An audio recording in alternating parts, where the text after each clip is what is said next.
Only on RTV6, a hazard on Main Street. So homeowners and businesses along State Road 38 in one Madison County town have grown tired of curbs that on occasion end up flying into people's yards depending on the season. Wow. Here is what took us to Markleville. Love this town. It's a great community.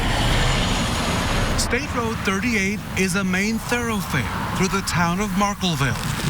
And every time it snows, the same problem pops up.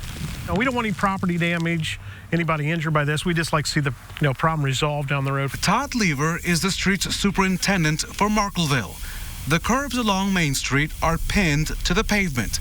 They get damaged or fly away, landing in someone's yard after being hit by a state snowplow. The guys come through, they can't see the curbing. When the blade makes contact, it's just automatically torn out of the road. Just in the 3 driveways, we have 3 end of the curbs missing across the street. Todd and Town Council President Daniel Roseberry gave us a walking tour, pointing out the damage.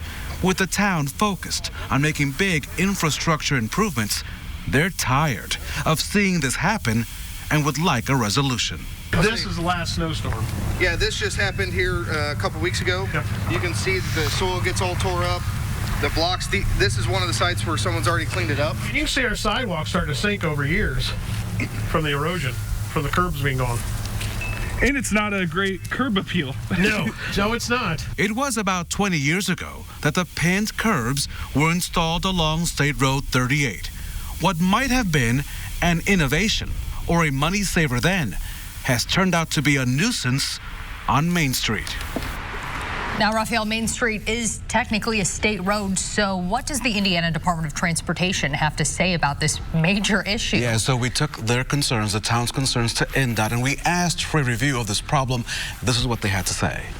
Pin curbs are not cost effective, and obviously they're a little dangerous, especially if they fly up when we hit snowplow or when they hit snowplows, and we don't want that for any resident or any Hoosier who has to deal with it. So for all of us, it's better to go to permanent curbs. Yeah, so once we called NDOT, they really got to work really quick. In the short term, NDOT will repin the curbs removed to make sure that the streets and the sidewalks are not impacted by erosion. They did some of that work on Friday before those heavy rains moved in. Now they plan to order replacement curbs as needed until the year 2025. That's when NDOT plans a major upgrade of State Road 38, and that will include replacing the pin curbs with real curbs. And one more thing, of course, we put the council town president in touch with someone at NDOT so they can make those arrangements and talk about this long term to see how this all works out. All right, Raphael, thank you. And you can learn more about this developing story on the RTV6 app and the IndyChannel.com. And as always, if something like this